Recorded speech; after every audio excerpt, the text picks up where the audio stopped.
جب کوئی شخص فوت ہونے لگے تو اس کے پاس جو لوگ موجود ہیں ان کو کلمے کی تلقین کرنے کا حکم ہے، اور ان کو یہ بھی حکم ہے کہ وہ اس کی اچھی چیزیں اس کو بتائیں۔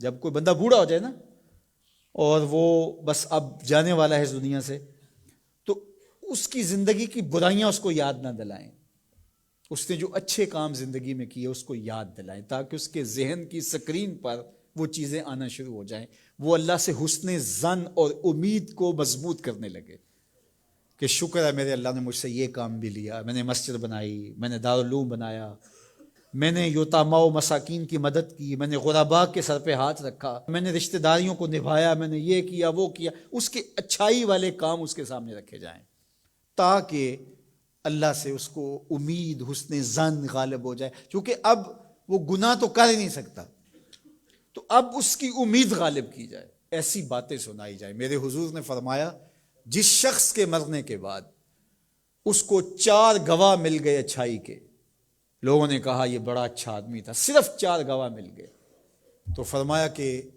اللہ اس کو غفران و رحمت کے پردوں میں ڈھانپ لیتا ہے، اس کی بخشش و مغفرت ہو جاتی ہے، اس کو جنت عطا کر دی جاتی ہے۔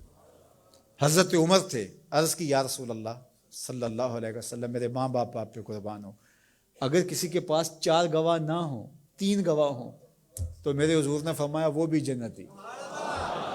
حضرت عمر بولے حضور اگر کسی کے پاس 3 بھی نہ ہوئے، 2 ہوئے، میرے حضور نے فرمایا وہ بھی بخشا گیا۔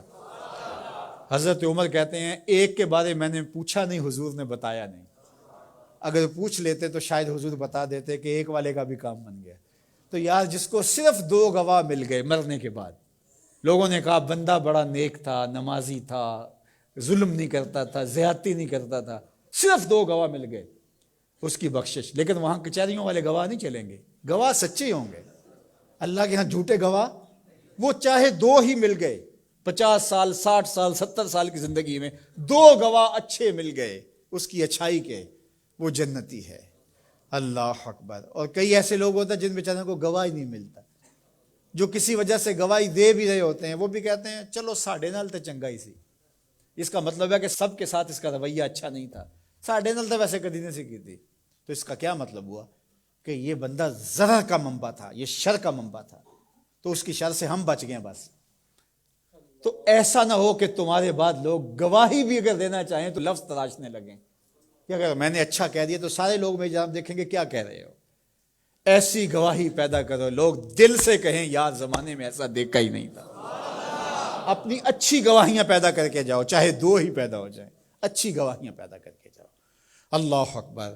تو دونوں چیزوں کو برابر رکھا جائے، امید کا چراغ بھی روشن ہو اور دوسری جانب جو ہے وہ خوف اور خشیت، اس کا چراغ بھی بجھنے نہ پائے۔ مایوسی بھی انسان کو کفر تک پہنچاتی ہے۔ جب کسی کو پتا ہو کہ اب رخصت ہی نہیں ہے، معافی نہیں ہے، تو وہ جس نے 99 قتل کیے تھے، جب اسے پتا چلا کہ جہنم میں جاؤں گا ہی، تو اس نے کہا پھر 99 کیا 100 کیا؟ جس کو سزائے موت ہو جاتی ہے اس کی پھر نگرانی کی جاتی ہے، اس کو پتا ہے میں تو مرنا ہی مرنا ہے، 1 مار کے بھی مروں یا 10 مار کے بھی مروں، ایک ہی بات ہے۔ تو خوف اور امید دونوں ساتھ ساتھ ہوں کہ گرفت بھی ہو سکتی ہے، رخصت اور چھٹی اور معافی بھی ہو سکتی ہے، یہ زندگی کے اندر جو ہے وہ توازن چیز قائم رکھتی ہے۔ شفاعت کی امید حضور علیہ السلام سے، اور حضور کی ناراضگی کا ڈر بھی۔ حضور سفارش کریں گے اور گناہ گاروں کی بخشش ہوگی، لیکن دوسری جانب یہ ڈر بھی کہ اگر حضور نے منہ پھیر لیا تو پھر کس در پہ جائیں گے۔ حضور نے ارشاد فرمایا جس نے میری سنت سے منہ موڑا میں اس کی شفاعت نہیں کروں گا، تو پھر کوئی سہارا کوئی آسرا رہے گا باقی؟ تو امید کا چراغ بھی روشن رہے، خوف بھی رہے، شفاعت کی امید بھی رہے، لیکن حضور کی ناراضگی کا ڈر بھی رہے۔ تو زندگی بھر جوانی میں بالخصوص خشیت غالب ہو اور آخری لمحات کے اندر امید غالب ہو۔